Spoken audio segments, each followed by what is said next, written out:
Yeah, c'est ça. Plus d'amis, plus de problèmes. Beaucoup d'amis, beaucoup de problèmes. A lot of friends. Et ça, on va dire mi balé. Le lingue était tout seul la âme. Tout le monde appelle sous le corps. Cela veut dire que nakati ya moto et ça biloro mi balé. C'est d'abord l'âme ainsi que le corps. Alors que Tinzamba Sala Mokilina Epe a classé biloro mi balé. Il a mis la vie et la mort. A Tepe le bonheur et le malheur. Autrement, le bien et le mal. Donc, atie malamu na mabi. Atie bon moi, atie peu koufa. Cela veut dire quoi? Que dans notre vie, il n'y a que deux chemins. La vie n'a pas de chemin, il y a trois chemins. Il y a deux chemins. Alors qu'il y a aussi 2 mètres. Il y a aussi 2 mètres. Il n'y a pas 3 mètres, mais il y a aussi 2 mètres.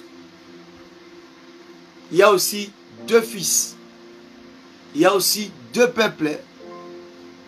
Et quand je dis il y a 2 mètres, ça veut dire il y a Christ, il y a Satan.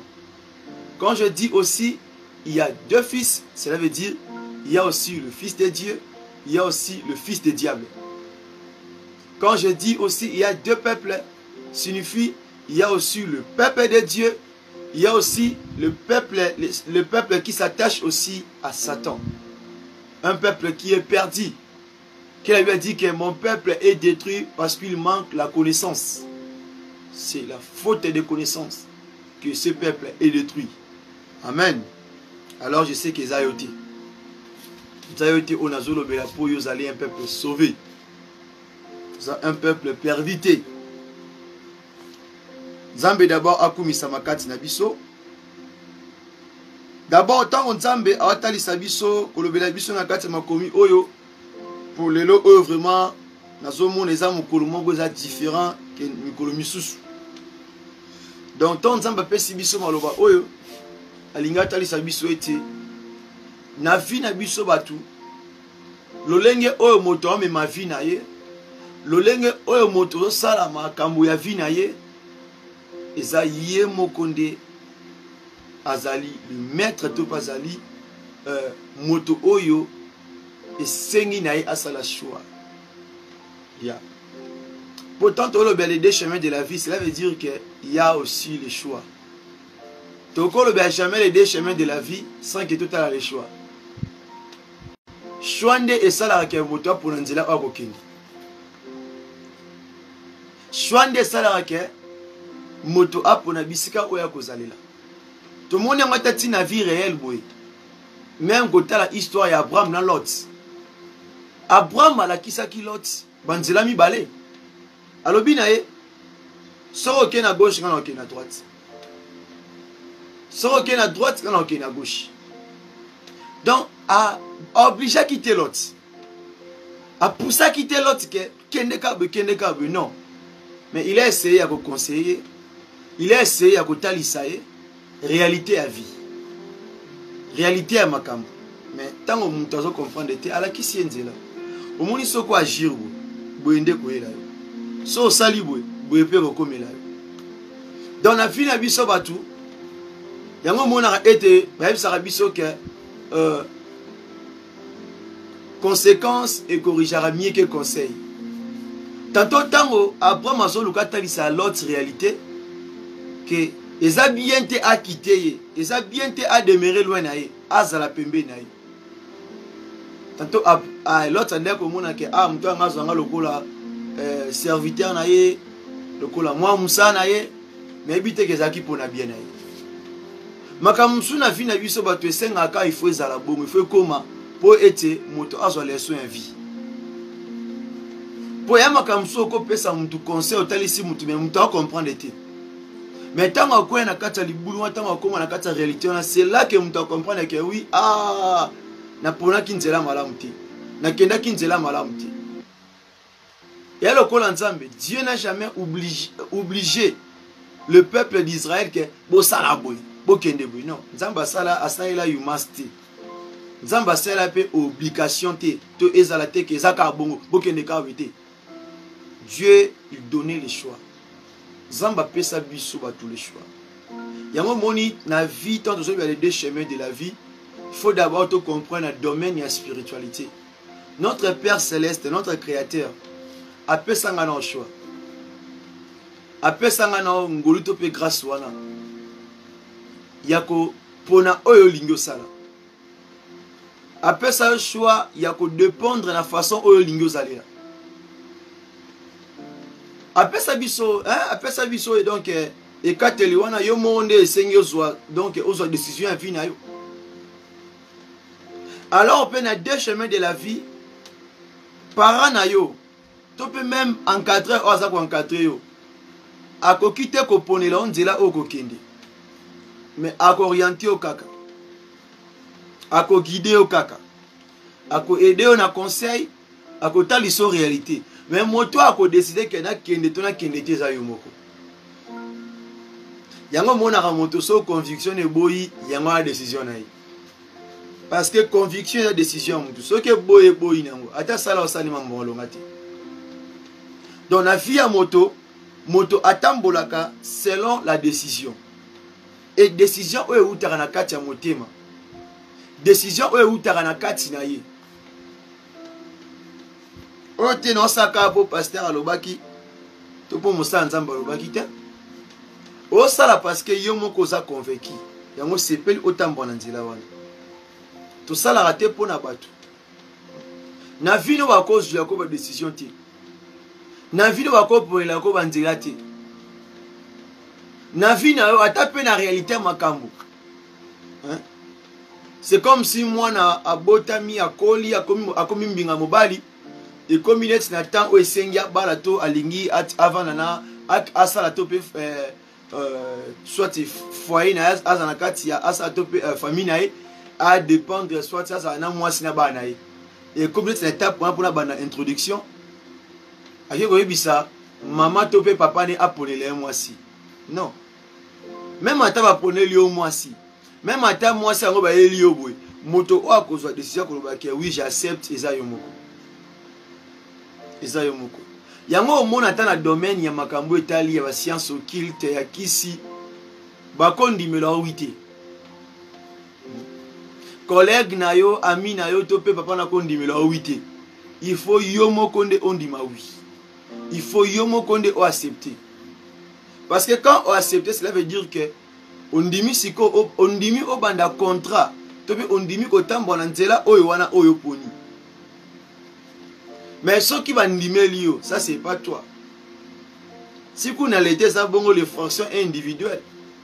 Hein? Ceux qui montent nda sala qui ma ben à droite. On peut jamais ko kanga to pe ko condamner muto aza na gauche.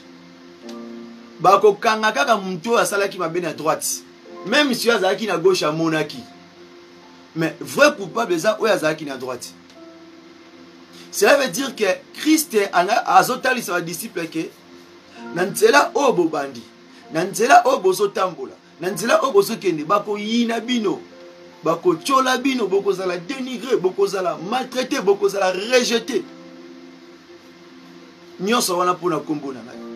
Soki nga moko Yesu babengaki ngai babengi ngai le prince de Belzéboul. Babengi ngai blasphémateur. Babengi ngai aventurier. Ba traiter nga ba pesi nga ba titre nyonso ba ngai opesa ngai. E bongo bino ba benga bino wana. Donc beaucoup porter ka ba même combo oyo nga na portaki. Alors aussi na point oyo dans les deux chemins de la vie et ça eloko oyo surtout biso le peuple tozalaka quand même te na mesure ya comprendre yango. Ya oyeba yango. Oui, qu'à un moment donné, Esther elle n'a pas ça. Tant que salé grâce à Tombolier, à Cotissier na palais royal, roi Balier, le roi Noreyer, à Pessier moi pour mon valeur wana, et à comme la reine Esther. Mais et comment il m'attend moi qui Esther elle n'a pas bunga. Et n'attend oyo Esther nani Mardoché a qui problème to peuple ya Esther et qui problème. Libota Esther et qui problème. Alors que tant Mardoché a côté ici ma doléance, n'a étopé à côté ici ma requête n'a pas Esther, na insistance ya Mardoché avec koloba été. So otangi na Esther, okumona na zoe bisayo. Bon, na préféré tanga yango na liboso. Tanga yango na liboso parce que maloba na Nzambe senga faux support. Nako loba ebele boete lokola journaliste. Maloba na Nzambe senga vraiment il faut support ezala. Donc ceux qui support ezalité, ezalaka pasi. Compréhension et gozala malamu te. Faut maloba ezalaka soutenir à chaque fois dans la parole de Dieu.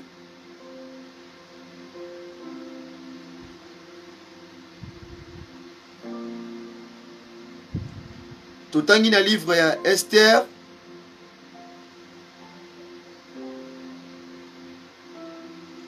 Le livre Esther chapitre 4. Yo banata na première verset tinasuka. Nana otanga na bisika o na lingna lobela awa. Et dans le verset 12 ti na 15e verset. Natangi totangi na kombo na Yesu. Lorsque les paroles d'Esther eut été rapportées à Mardoché, Mardoché fit répondre à Esther: ne t'imagine pas que tu échapperas seul d'entre tous les Juifs, parce que tu es dans la maison du roi. Car si tu étais maintenant, ok, les secours et la délivrance surgiront d'autre part pour les Juifs. Et toi et la maison de ton père, vous périrez. Et qui c'est sûr, ce n'est pas pour un temps comme celui que tu y es parvenu à la royauté. 15. Esther envoya dur à Mardoché. Toko matin à 16e verset. Va, rassemble tous les Juifs qui se tiennent et qui se trouvent, je m'excuse, à Sus, et jeûne pour moi sans manger ni boire pendant 3 jours, ni la nuit, ni les jours. Moi aussi, je jeûnerai de même avec mes servantes, puis je entrerai chez le roi malgré la loi, et si je dois périr, je périrai. La parole de Dieu. Alors que soki na komi na point où il y a Esther, ils ont pour la retalisa le chemin de la vie, le 2 chemins de la vie. Alors que ils ont la bilo mususu, tu peux jamais fouiller ta destinée. Personne ne peut fouiller sa destinée. Tel que quoi? Le quoi le nini? Tel que comment? Esther azalaki israélite. Mais tant qu'on t'a basali opportunité, on a côté ndora mokonza comme la reine. À un moment donné, on a kabou sana. Ndé Mardoché a rappelé, ce n'est pas en vain ce qui nzamba ndima ki yobota mana Israël. Ce n'est pas en vain ce qui nzamba ndima ki yobota mana mboko yozaleli. Ce n'est pas en vain si Dieu avait accepté que tu sois né dans le pays que tu es là. Que tu sois né dans votre pays. Ce n'est pas en vain. C'est Dieu qui a accepté que ta mère puisse t'enfanter. Hein? Si en Afrique, si en Europe, si en Amérique, si en Asie, si en Océanique. C'est Dieu qui a permis cela. Et au bon sanate que on a le coin de comme dans mon condika yo né obiki. Yo so ima bien né comme simba oté, to pe zo oté. Non.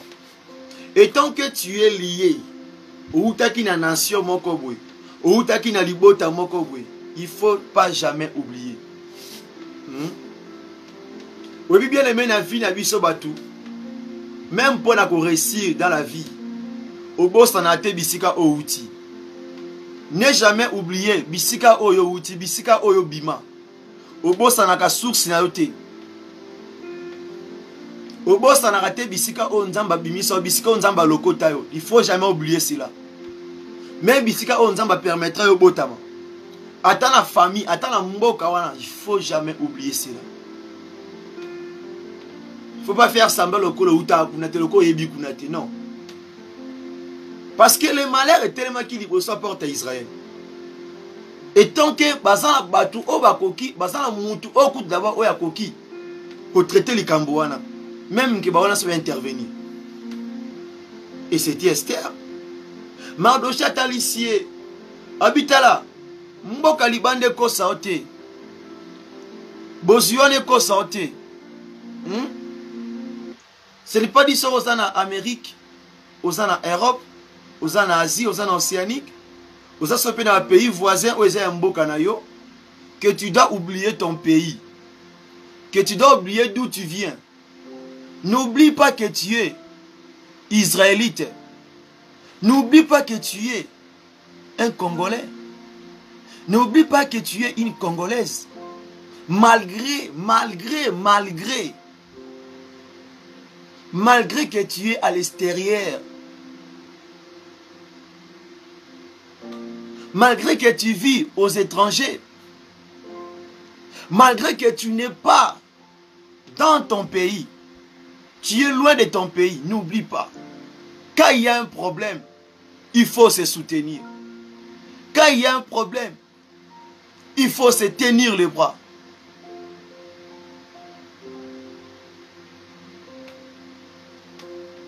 Qu'est-ce que Esther avait dit quand elle a écouté cela? Sa conscience, ils ont qui na place na yango.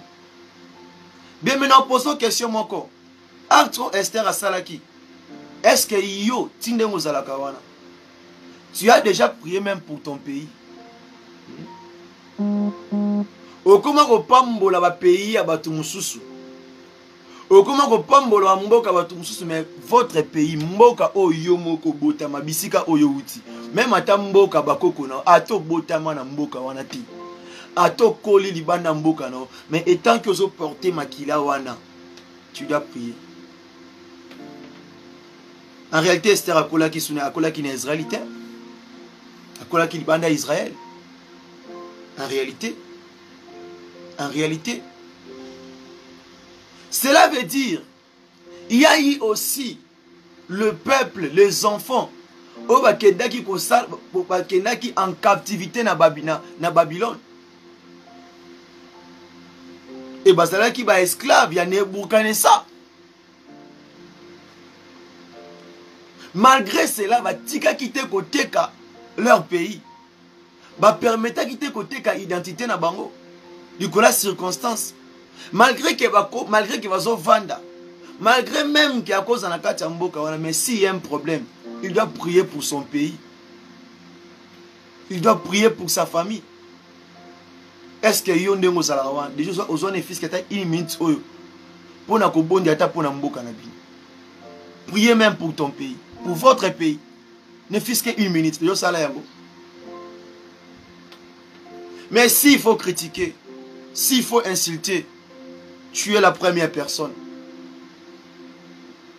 Parce que tu n'aimes pas ton pays. Alors quand tu n'aimes pas ton pays, qui va l'aimer plus que toi? Si toi-même, citoyen, une citoyenne, que tu ne parviens pas à prier pour ton pays, alors qu'est-ce que ton voisin va faire pour ton pays? Il va faire de n'importe quoi. Cela veut dire, la vie, dans la vie, il n'y a pas l'erreur. Dans la vie, il ne faut pas dire que Dieu avait fait l'erreur. Pourquoi il n'y a pas de Congolais? Pourquoi il n'y a pas de Israélites? Pourquoi il n'y a pas de Mboka? Pourquoi je suis né dans ces pays? Pourquoi moi j'ai eu ces peaux? Pourquoi moi je suis noir? Pourquoi moi je suis métis? Pourquoi moi j'ai cette race? Malgré ta couleur de peau, malgré ton identité. il ne faut jamais les haïr. Il ne faut jamais les rejeter. Parce que tu es dans le chemin que Dieu t'avait placé. Que tu devais toujours être là. Ne fais pas un mauvais choix d'insulter de là où tu viens. D'insulter de là où Dieu t'a ramassé. J'ai vu des hommes tels que David. Il n'a pas permis d'accepter qu'un étranger puisse insulter son pays. Il n'a pas permis qu'un étranger puisse insulter son Dieu. Mais il y a plusieurs chrétiens. Quand ils voient une personne parler du mal à propos de Jésus-Christ, ils s'en foutent. Ils s'en foutent. Ils s'en foutent. Mais il y a eu des hommes comme David. Il n'a pas permis. Il n'a pas permis qu'un inconnu puisse insulter les dieux de son pays. Mais il y a aujourd'hui, quand vous passez quelque part, si vous voyez quelques gens en train de se mettre pour faire des débats, insulter soit un pays, même votre pays, même ton pays, à la place de leur expliquer, de leur montrer que la chose que vous êtes en train de dire, ce n'est pas de la façon qu'ils sont en train de penser. Tu vois, la personne va préférer même de l'air appuyer pour ne pas être persécuté, pour ne pas être insulté. Alors, qui va te sauver si toi-même tu ne te sauves pas? Ce qui est mon milingite, n'a pas olinga ressources. Pour milingite, ce qui est boye pas na bino, ce qui est là les pas nan. Et pas batou, parent na parent za azana nombre ya bana na ye, puis azana calcul na salaka. Ce qui est là pesi au fufu, le bien pesi au lipa, le bien kuna pesi au loso. Mais 4e jour ba yoti, abengana, c'est-à-dire que c'est pas na binote. Les sungi ça bien aimé. Ce qui va sungi yo, au boss na raté que les sungi wana oluka, au trahir même. O ça la nga passe au trahir même ndap na bino. Bisiko outi. Alors que Esther a celle qui a monté. Alors que David a celle qui a monté. Alors que Daniel a celle qui a monté. Alors pourquoi ne pas que tant que citoyen, et tant que mwanamboka, et tant que moto oyo, a botam topé a kouli na kati ya mboka wana, tango mabezali, tango il y a quelque chose qui ne marche pas, na place tolo bela yango, tokomi ko melambonzo, tokomi ko bomba. Non! C'est mieux de parler. C'est mieux à kolobaton mabe ezali. O mabe wana esila. Ce qui ont amoni que na kati mabe wana ya linga continuer mabe. Il suffit aïe baké azala avec ti. C'est un peu ça. On ne peut pas avoir honte de prêcher et de dire la vérité biska mabe ezali. Il faut koloba. Il faut koloba. Il faut koloba. Jésus parlait. Christ parlait. Tant azoloba était. Pourquoi vous les pharisiens, vous préférez qu'on lave les mains, vous préférez qu'on nique à libanda ya kalibas, qu'on nique à libanda, bota libanda ya bassin, yangwana, bota libanda kalibas. Mais pour niquer qu'on nique à kati ya bassin, il parlait de l'âme. Pourquoi encourager toi? Pourquoi to pesa ma parole moko ya kitoko to flataka na bisika o makambo e marcheté. Oui, nous sommes bénis, mais nous souffrons. Il faut chercher comment te briser, te quoi ça. Mirwana Jéricho, il y a malédiction, il y a souffrance. À la place de flatter. C'est comme si tu me télémis liboso à une nation. Nation moussou était mieux bundisa biso. Biso que, oh non, Exode 14, 14. Garde le silence, l'Éternel va combattre pour toi. L'ennemi se tient devant toi. L'ennemi a des armes. Il est prêt à t'attaquer. Oh non, garde silence, l'Éternel va combattre pour toi. Non, ce n'est pas dit quand on te dit garder silence, ça veut dire de rester silence, de rien faire. Non. Ça veut dire cherche à prendre ta propre défense. Cherche à comment quitter ces lieux. À la place de rester sans rien faire. Quand tu pries Dieu maintenant, cherche maintenant un moyen ou bien de faire quitter, ou bien de quitter cet lieu. C'est pas du temps au bon délai 8 ans babena bate ya kimia ye akobundela ngai. Babeta kaka ta tikali kimia vande bouger terre. Kasi bal perdre les autres. Longo wana kimia. Soki yo moko mi batilite, soki yo moko mi biki, soki yo moko o mi lingite. Ntolingo mieke yo moko te. Eza na moto moko te. Même Yesu kutu ye moko Jésus-Christ, moi na Nzambe notre sauveur. Le koulebe que tant oye kokaki te senga ki akufa pona biso, il ne s'est pas laissé à garder silence avant d'abibaya bazo ba toki ba ke kate mutu. Non. Tant amoni ba ennemi ne bazo ya si s'agit ko ki mo so ndé ko limo. Pourquoi na vie eza na deux chemins? Ceux qui ont lingi malheur au monde, malheur, ceux qui ont lingi bonheur au monde, bonheur. Christ attend ici biso. N'attend tout le monde qui est simbaté, il faut agir, il faut koloba. Et n'attend tout le monde marcher, oui, il faut encourager, il faut être joyeux. Il faut être joyeux. Et puis vérité souvent, et surtout ceux qui sont ignorants. Ignorant sur la vérité, c'est comme si tu es en train de les critiquer. Un ignorant, quand tu es en train de lui dire des choses qui est vraiment, qui est juste, qui est la vérité, il te voit comme si tu es en train de les insulter, tu es en train de les critiquer. Mais alors que c'est la vérité. Alors qu'il sache une chose, si la personne t'aime, il te dira la vérité. Il te montrera quoi il faut faire pour t'en sortir de ces difficultés. Mais si la personne ne t'aime pas, il va te flatter. Quand tu es en train de souffrir, quand tu as des problèmes, quand tu t'es mal habillé, quand tu as un défaut, à la place de t'aider, à la place de porter la correction, qu'est-ce qu'il va faire? Il va commencer à te flatter, à te motiver, parce qu'il ne t'aime pas. La personne qui t'aime, il te dira la vérité, parce que c'est pour ton bien. Christ a été vendu, a été persécuté à cause de la vérité. Mais c'est la vérité qui nous a sauvés. Si tu veux aujourd'hui, au bikisa, au sauver, au salelo komoko, yamalam po na libota to po na pepe na yo. Il faut ebelo komoko la vérité. Schéma malam de yangwana. Cela veut dire tant que l'eau que marché te toti kananu, hein? C'est comme si Moutou, Batu Basana, c'est comme si Nakolo Banim. C'est comme si Batu Baso Bomana, ya. Batu Bao Tia na ba poisson. Nakati ya tonga na Nzambe. Mais au moni, orateur a télé masolo ba ete. Nakati ya tonga oyo. Bolingo ya makasi. Lokuta. Yibi. Asa un blasphémateur. Les choses ne marchent pas que ma maison marche. Non.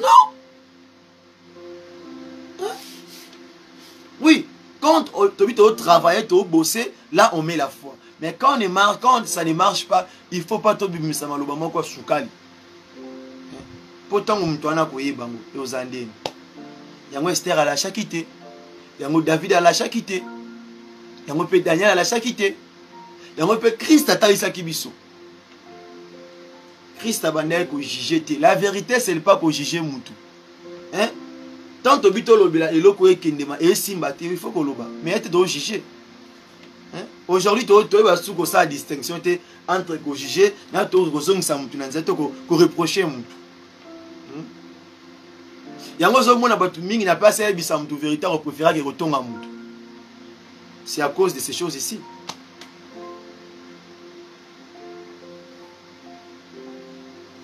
Alors que bien aimé, tu as belle des choses. Christ a tali si biso été et na vie à moto, il y a l'âme et le corps. Abi, il faut pas tous en abobanga, to banga ou yazo bomanzoto. Il faut pas que yo un bien aimé to un homme de Dieu aux en abobangina ou yazo bomanzoto. Cela veut dire que la réalité, la circonstance, la vie, les kanango, à cause de cela, monité, au CDK. Mingi ba finga mboka, mingi ba rejeter ma bota na bango. mingi ba bossa na bisika même bauta likola robanga muto azo manzoto. Ça veut dire likola pasi. Likola kolela, likola kosanga. À se permettre te kanaï. À se permettre naïe.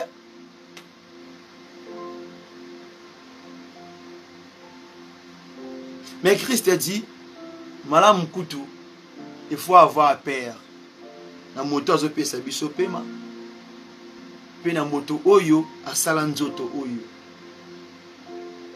Po yenda go fongola porte que pour un jour a moine kende ko périr. To a moine kende bisika malamu. Mais moto azo bo manzoto azana ina nguya te likola amna yo. Yo na ye bo dépendre panzambi.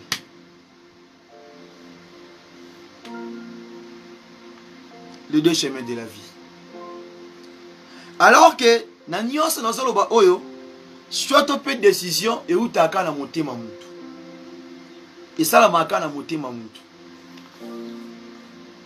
Yango wana pona ete mutu azala toujours to pe atambula toujours na nzela ya droite to na nzela ya malamu. Po akwisa matena mutambu ya diable na kati ya bomo na kati ya vito pe na kati ya bomo ina yo. Et sengi na yo, il faut oyeba biloko na vie. Et lora liboso faut koyeba ete na vie no etant que na vie na biso etant que batu. Il y a le haut et le bas.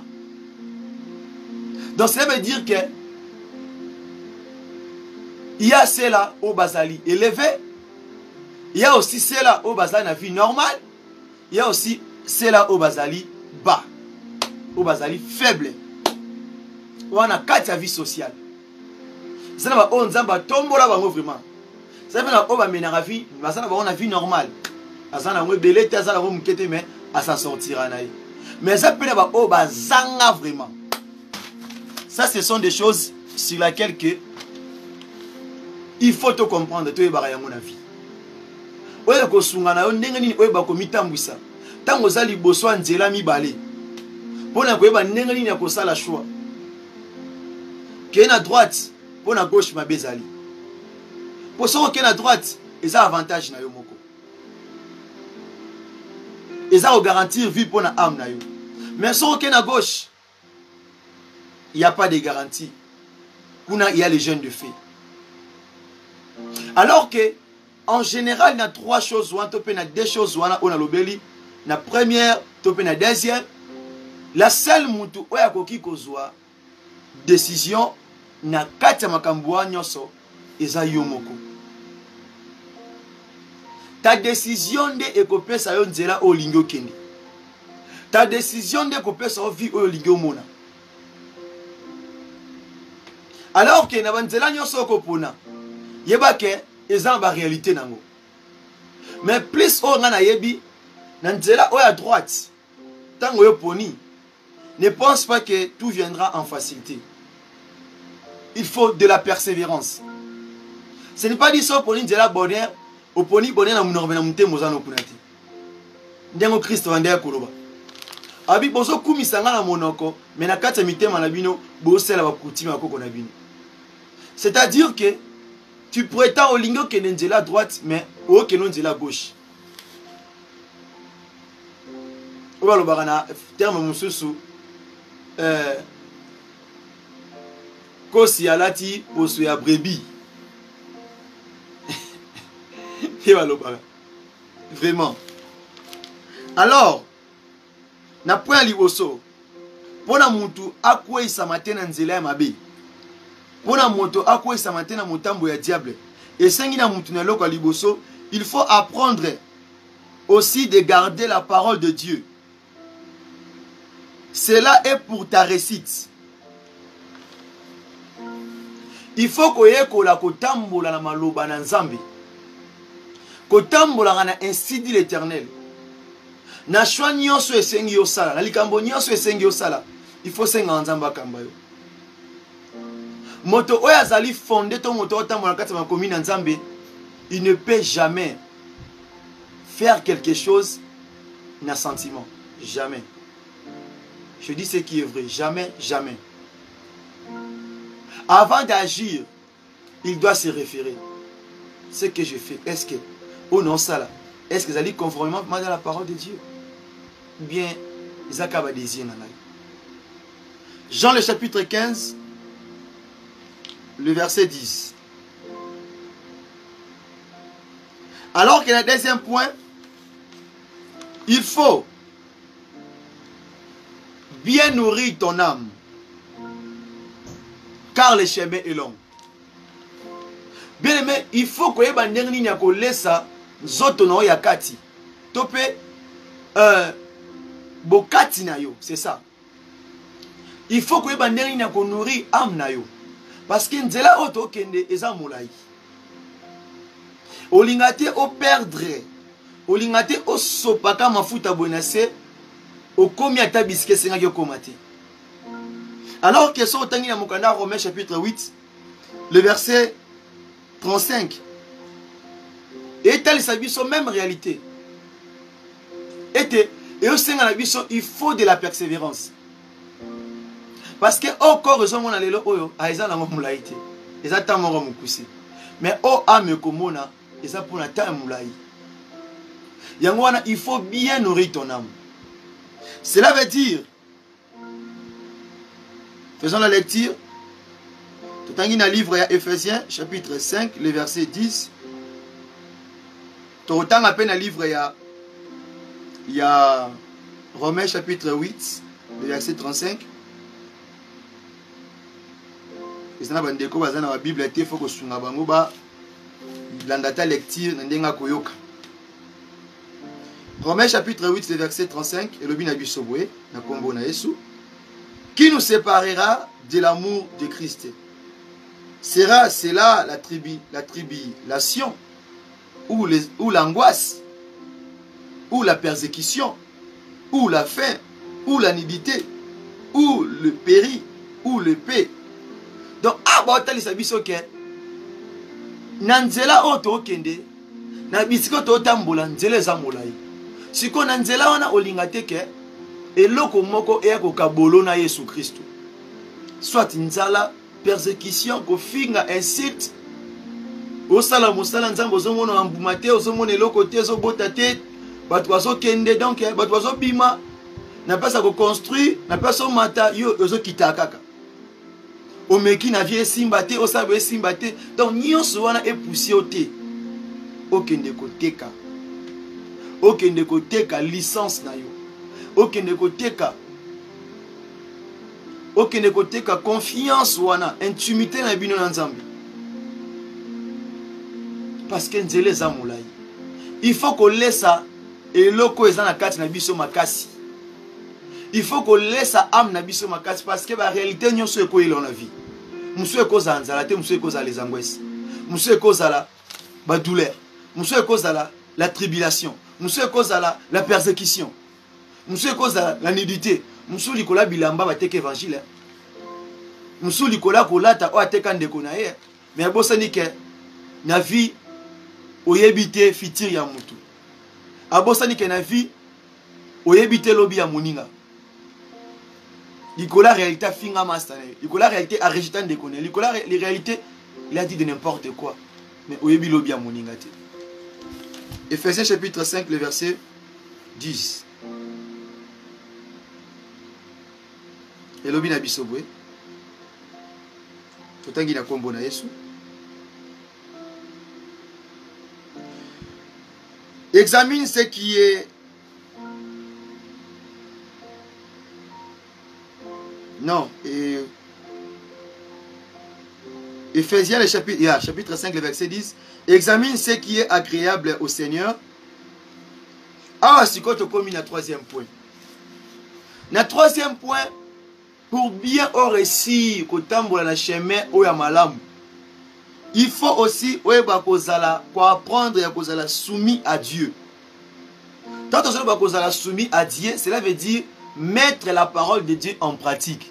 Celui qui est soumis à Dieu est un moteur mettre la parole de Dieu en pratique. C'est ça. Wana, il ne faut jamais oublier. Jacques chapitre 4, le verset 7. Celui qui est soumis à Dieu, en pratique. Mais celui qui ne pratique pas la parole de Dieu, il n'est pas soumis à Dieu.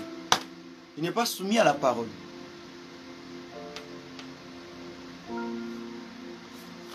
Au moment où on attend, il y a plusieurs serviteurs, puis il y a plusieurs serviteurs, il y a plusieurs hommes de Dieu, plusieurs fidèles ou chrétiens, au balekata na brismate. Et tant que on peut na brismate, c'est difficile pour nous à soumettre à la parole de Dieu. Un moment orgueil va se manifester, un moment arrogance va se manifester, un moment kolinga se glorifier, un moment kolinga se vanter.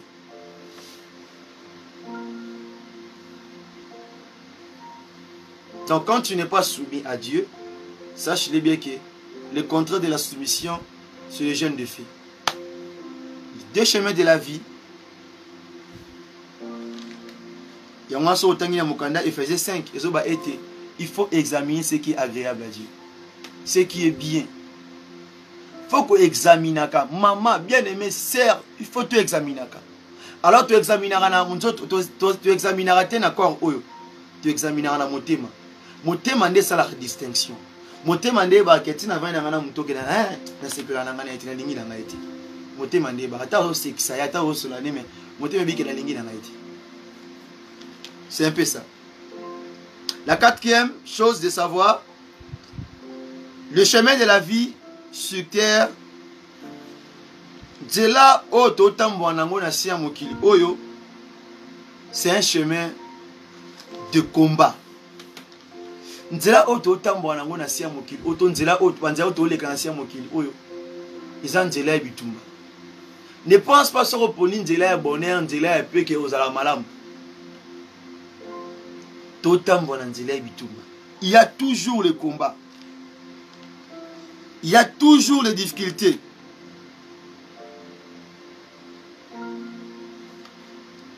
C'est ainsi que malgré nzela wana ya combat, malgré la réalité, malgré Bitumba, cela ne t'empêche pas de prier, cela ne t'empêche pas de méditer la parole de Dieu, cela ne t'empêche pas de pratiquer cette parole. Il y a un peu de choses, il y a un récit dans Nzela, il y a un s'attacher à la parole, méditer à un midi, pourquoi? Et au commun, un récit, au commun, la bénédiction. Donc, il y a vie, comme à succès, élévation, ta prospéré, ce n'est pas 10 fois bon de la peau. C'est juste dans la logique des choses. C'est juste que yondo sa la choix nini. Ozo décision nini pour au monanini. Que Dieu nous bénisse. Yango so tangi na Josué chapitre 1er, le verset 8, au moment na maloba oyo. So tangi na Jean chapitre 10. Dans le chapitre 10, le verset 10, au moment na que comment est-ce que le voleur ayaka pour na causer pour na koluka les malheurs, mais malgré tango ayaka yo il faut à la ferme. Bitumbe yaka bitumbe simbaka et quand tu au senti que oui douleur, mais il faut rester ferme. Tu sais, quand c'est là na atiti ya moi chez Anna, maman Anna, malgré ma combat ya nzela o akutana ki na malgré ma combat akutana ki na chemin, malgré o ya monaki, il n'a jamais accepté à fongo la porte. A kanga qui porte na ye. Bien aimé, oteka ki bo chrétienté na yo te, oteka te foi na yo, oteka te mboka na yo, oteka te ndeko na yo, oteka te famille na yo likola circonstance. Anna permetta qui a moté. Daniel a permetta qui a moté. David a permetta qui a moté. Esther a permetta qui a moté. Même Joseph a permetta qui a moté.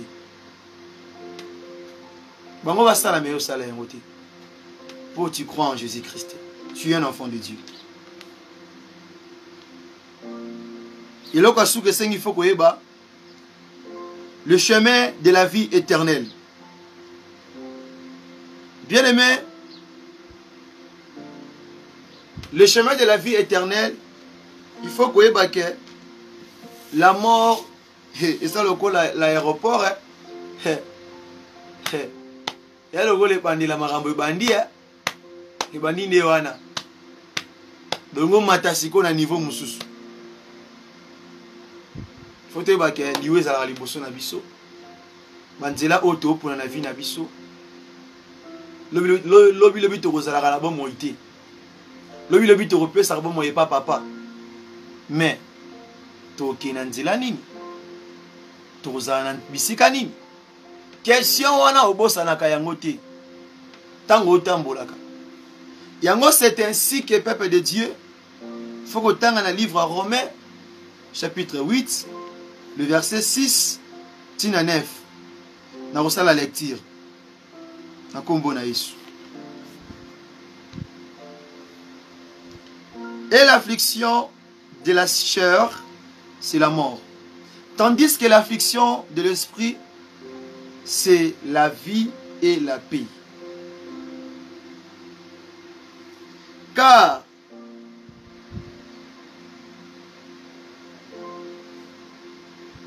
l'affection de la chair est une amitié contre Dieu. Parce qu'elle ne se soumet pas à la loi de Dieu et qu'elle ne peut même pas.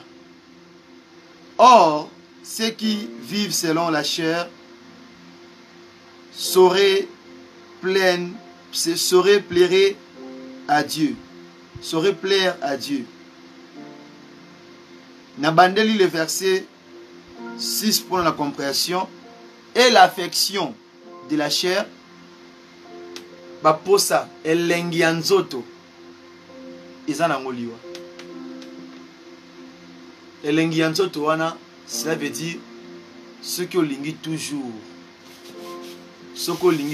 ko s'attacher dans les choses mondaines, ce qui olingi toujours que motema no ezala alexé ya biloko ya mokili suka nango ezaka mort. Et mort wana ezali mort te okanisa ezali la mort éternelle, cela veut dire l'enfer.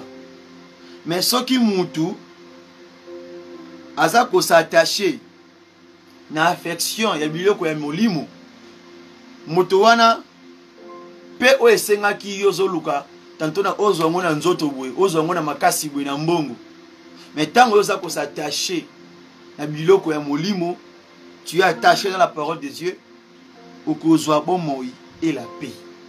Bon moi et la paix wana ekobandelo même anasia mokili oyo ti tango kokufa ekokulanda otikuna.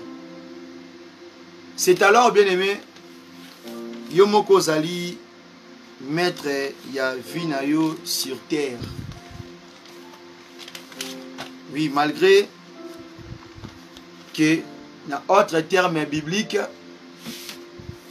l'homme n'est pas le maître de son souffle, mais na vie oyo tambola, le lenge ozo vivre, même là sur le présent, tu es le maître na bisika oyo tia batambe na yo. Oza maître na oyo lobaka. Oza maître na oyo lingyo sala. C'est à toi maintenant ya koyeba nzela nini ozo kende.